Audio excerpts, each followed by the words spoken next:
Viral সেই clay দিয়ে আজকে সুন্দর একটা ফুল গাছের টব বানিয়েছি। তো ফুল গাছ বানিয়েছি, কিভাবে বানিয়েছি আপনাদের সাথে শেয়ার করব। তো জীবনের ফার্স্ট টাইম এই ক্লে দিয়ে এই সুন্দর একটা ফুলের টব গাছগুলা বানিয়েছি।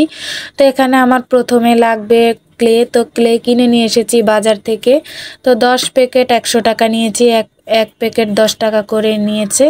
তার এখানে শুকনো ডাল লাগবে, মানে লাঠি লাগবে, আর একটা মাটির ইয়ে নিয়ে নিয়েছি। তো মাটির ইয়ের ভিতরে দুইটা মানে টিস্যু দিয়ে নিয়েছি, তারপরে ক্লে দিয়ে এটার ভিতরে ইয়ে করে নেব। তো ভিতরে অনেক জায়গা, ভাবলাম টিস্যু দিয়ে নিলে জায়গাটা মানে ক্লে কম লাগবে। তো দিয়ে এই যে একটু করে মানে কাটা কাটা করে নিয়েছি। তারপরে এই যে ফ্লাওয়ারগুলো কিভাবে বানিয়েছি আপনাদের সাথে এখন শেয়ার করব। তো এই যে গোল গোল করে রুটির মতো করে হাত দিয়ে আগে মরতে হবে, মতে তারপরে ছোট ছোট করে বলের মতো করে গোল করে নিতে হবে।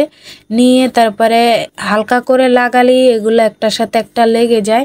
তো এই দেখেন কি সুন্দর করে বানিয়ে নিয়েছি একদম সিম্পলভাবে। তো আপনারা তো ভিডিওতে দেখলেই বুঝবেন কিভাবে বানাতে হয় এগুলা। তো আমিও জানতাম না এগুলা কিভাবে বানায়।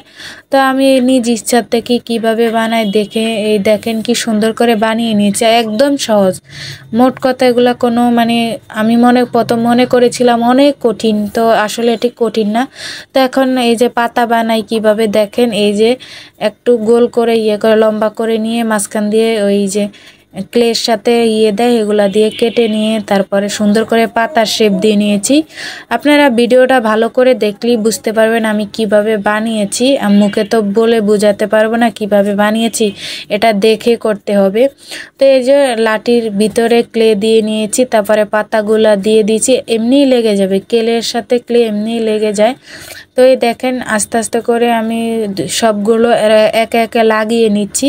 তো লাডির মাথায় প্রথমে ক্লে দিয়ে তারপরে ফুলগুলো দিয়ে দিলে এমনি এমনি লেগে যাবে, কোনো আগলা ঘাম লাগবে না, কিচ্ছু লাগবে না, শুধু ক্লে হলেই হবে আর শুকনো ডাল হলেই হবে। দেখেন কি সুন্দর করে বানিয়ে নিয়েছি। তো এখন ফুলের টপের ভিতরে এখন একে একে করে এই যে গেঁথে গেঁথে দিলে এগুলা আটকিয়ে যাবে।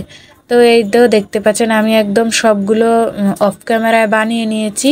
খুবই সুন্দর হয়েছে, আমার কাছে তো খুবই ভালো লেগেছে। আপনাদের কাছে কেমন লেগেছে অবশ্যই কমেন্ট করবেন। তো এই তো দেখতেই পাচ্ছেন এগুলা মানে সাজিয়ে রাখলে কি যে সুন্দর লাগে বলার বাইরে। তো জীবনের প্রথমবার বানিয়েছি, আমার তো মনে হয় অনেক ভালো বানিয়েছি। আপনারা কমেন্ট করে জানিয়ে যাবেন এগুলা মানে এটা কেমন হয়েছে। প্রথমবারের মতো বানিয়েছি, আমার কাছে খুবই ভালো লেগেছে।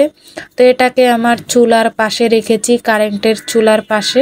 তো রান্না করার সময় দেখতেও সুন্দর লাগবে চুলার পাশে। তো যাই হোক, সবাই ভালো থাকবেন, সুস্থ থাকবেন, আল্লাহ হাফেজ, টাটা, বাই বাই।